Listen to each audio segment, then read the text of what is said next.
వెంకటేశ్వర స్వామి మా ఇంటి కులదైవం. మా ఇంట్లో నుంచి నేరుగా చూస్తే మంగాపురం సైడు గోపురం అక్కడంతా కూడా 3 నామాలు కనబడుస్తూనే ఉంటాయి. ఇంట్లో నుంచి పైన ఎక్కి చూస్తే తిరుమలలో ఉండే 3 నామాలు ఇంటి దగ్గర నుంచి చూసే అవకాశం వస్తుంది. నేను నమ్మిన దేవుడు, నమ్ముతున్న దేవుడు, నేను ప్రార్థించే దేవుడు వెంకటేశ్వర స్వామి అని చెప్పి కూడా నేను మీకు తెలియజేస్తున్నా. ప్రతిరోజు ఒక 2 నిమిషాలే నేను ఒకటే కోరుకుంటాను. దండం పెట్టుకొని 1 నిమిషం ప్రార్థన చేసి, ఇప్పుడు ఒకసారి చూస్తే నాకు ప్రాణ భిక్ష పెట్టింది కూడా వెంకటేశ్వర స్వామి. అదొక మిస్టరీ కూడా.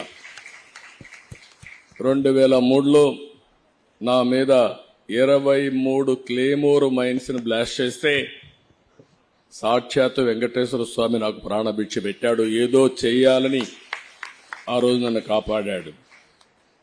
అలాంటి వెంకటేశ్వర స్వామిని నేను ప్రార్థించేది, నాకు శక్తి, సామర్థ్యాన్ని, తెలివితేటలు ఇవ్వండి.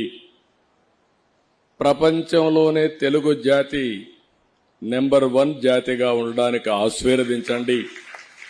ప్రపంచంలోని ఇండియన్స్ అందరూ కూడా గ్లోబల్ సర్వీసెస్ అంటే ప్రపంచంలో ఉండే ప్రజలకు సేవలు అందించే అవకాశాన్ని కల్పించండి.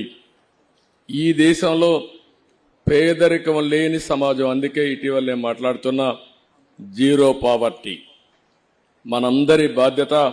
సమాజం మనకి ఇవన్నీ ఇచ్చింది. ఈరోజు నేను ఒక ముఖ్యమంత్రిగా ఉన్నా, రమణ గారు former chief justice of India అయినా, లేకపోతే వేదిక పైన ఉండే పెద్దలు కొంతమంది మంత్రులైనా, ఇక్కడికి ఉండేవాళ్లు వివిధ రంగాల్లో బ్రహ్మాండంగా రాణిస్తున్నా, ఇది మనకు సమాజమే ఈ అవకాశం ఇచ్చింది. అలాంటి సమాజంలో పేదరికాన్ని, అందుకే నేను ఒక స్లోగన్ తీసుకున్నా, జీరో పావర్టీ నేషన్. కృష్ణా పుష్కరాలు పెట్టినప్పుడు దగ్గర ఒక 3 లక్షల మందికి భోజనం పెట్టే పరిస్థితికి వచ్చారు. మేము అన్నా క్యాంటీన్ పెట్టినప్పుడు ఆ అన్నా క్యాంటీన్కి వాళ్ళకే అప్పచెప్పాం. ఒక చిన్న కంప్లైంట్ లేకుండా బ్రహ్మాండంగా అన్నా క్యాంటీన్ నిర్వహించిన ఘనత కూడా అక్షయ పాత్రదని చెప్పి కూడా నేను మీకు తెలియజేస్తున్నా. 203 కేంద్రాలు పెట్టాం. ఆ 203 కేంద్రాల ద్వారా పెద్ద ఎత్తున పెడితే ఈరోజు గడచిన ప్రభుత్వం అన్నా క్యాంటీన్ల పైన కక్షగట్టి మూసేసే పరిస్థితికి వచ్చారు.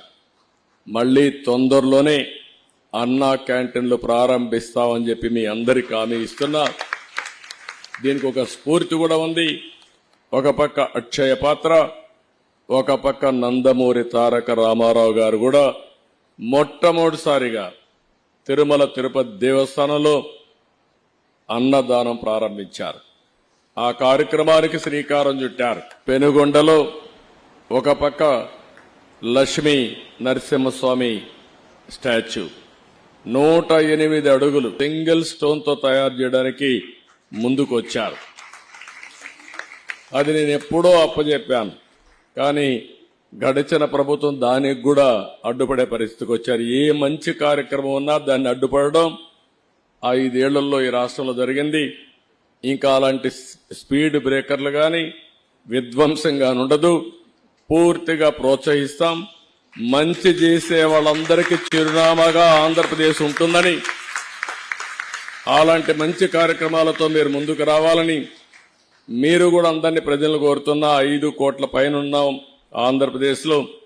తెలంగాణ ప్రపంచం అంతా కలిస్తే 10 కోట్ల మంది తెలుగు జాతి ఉంది. నా ఉద్దేశం ఒకటే, భారతీయులు బాగుండాలి, అందులో అగ్రస్థానంలో తెలుగు జాతి ఉండాలనేది నా ప్రగాఢమైన ఆకాంక్ష, అది నా కోరిక.